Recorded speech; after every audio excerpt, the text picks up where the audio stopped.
ভারত সরকার রাশিয়ার সঙ্গে ঘনিষ্ঠ জ্বালানি সম্পর্ক বজায় রাখবে নাকি যুক্তরাষ্ট্রের সঙ্গে কূটনৈতিক ও বাণিজ্যিক সম্পর্ক রক্ষায় ছাড় দেবে?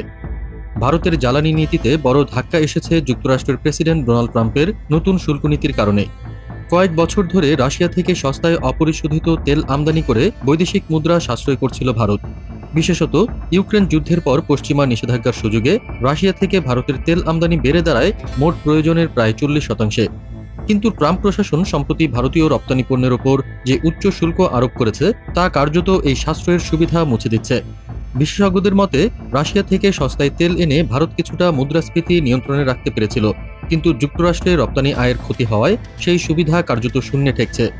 পরিস্থিতি দীর্ঘ হলে ভারতের অর্থনৈতিক প্রবৃদ্ধি ও বৈদেশিক বাণিজ্যে চাপ তৈরি হবে বলে আশঙ্কা করা হচ্ছে।